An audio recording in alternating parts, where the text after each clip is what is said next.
কিসের সংবিধান আপনাদের লেজিটিমেসি? যে সংবিধানকে রেপ করে গেছে Hasina, I am sorry for my language, যে সংবিধানকে ধ্বংস করে গেছে হাসিনা, সেই সংবিধানতে এই সরকারের লেজিটিমেসির উৎস হতে পারে না, কোন অবস্থাতে পারে। পুলিশের অবস্থা চিন্তা করেন, আমি রিমান্ডে ছিলাম, আমি রিমান্ডে ডিবিতে বললাম আমি জয়ের মামলায় 10 দিন ছিলাম, সব মিলিয়ে আমি 39 দিন রিমান্ডে ছিলাম। আমি আয়নাঘরেও ছিলাম, বাইরে আমি আয়নাঘরও দেখে এসেছি। তাজুল জানে এটা, তাজুলকে বলেছি আমি, আয়নাঘরে সব আমার দেখা। তো ওখানে আমি সেই সময় দেখেছি যতজন অ্যাসিস্ট্যান্ট কমিশনার অফ পুলিশ ডিবিতে ছিল, যতজন 100% প্রত্যেকে ছাত্র জীবনে, যেটা আমাদেরকে ইয়ামিনেরা বললেন আমাদেরকে এতক্ষণ, প্রত্যেকে ছাত্র জীবনে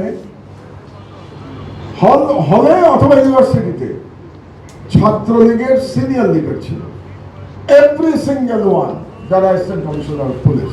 তাহলে 15 বছরে তাদের এইভাবেই চাকরি দেওয়া হয়েছে। এখন পুলিশে কতটা সংস্কার হয়েছে আমি জানি না। এই সরকারের বড় ব্যর্থতার মধ্যে একটা ব্যর্থতা আমি মনে করি, 1 বছরে আপনারা নতুন পুলিশ নিয়োগ দিতে পারলেন না, তাহলে কি করলেন 1 বছর? একটা শর্ট ট্রেনিং করে, কেন আমি নিজেও সরকারে এক সময় ছিলাম। বান্ডেল থাকলে প্রতি সেনমানিতে টাকা বাঁচবে। বিকাশ সেনমানি বান্ডেল কিনে জিতুন প্রতি লেনদেনে। 5 বছর ছিলাম সরকারে, ওনাদের তো এখনো 1 বছর পূর্ণ হয়নি, আমি 5 বছর ছিলাম। তা আমি বুঝতে পারি না যে 1 বছরের মধ্যে শর্ট ট্রেনিং করে সারদাতে কেন 1000 পুলিশ অফিসার নতুন নিয়োগ দেওয়া গেল না।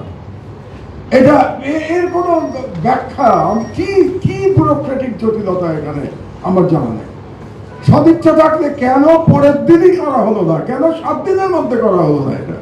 এটা তো বোঝার কথা যে আমাদের রাষ্ট্র চালাতে গেলে পুলিশ লাগবে, আপনারা নির্বাচন করবেন, পুলিশ ছাড়া কেমনে নির্বাচন করবেন আপনারা?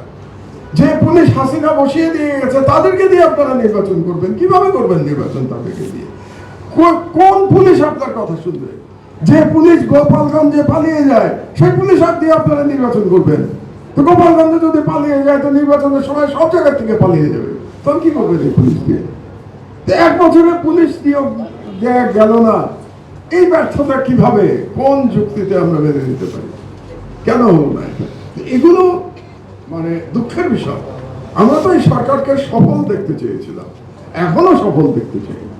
এই যে ইয়ামিনের বাবা অনেক দুঃখ নিয়ে কথাগুলো বললেন, বাট উনি তো ঠিক বলেছেন, কেন প্রফেসর ইউনূসের সময় হলো না আজকে 1 বছরে পুরো দিন ধরে একটা দিন কাটানোর জন্য শহীদ পরিবারের সাথে? কিসের সংবিধান আপনাদের লেজিটিমেসি?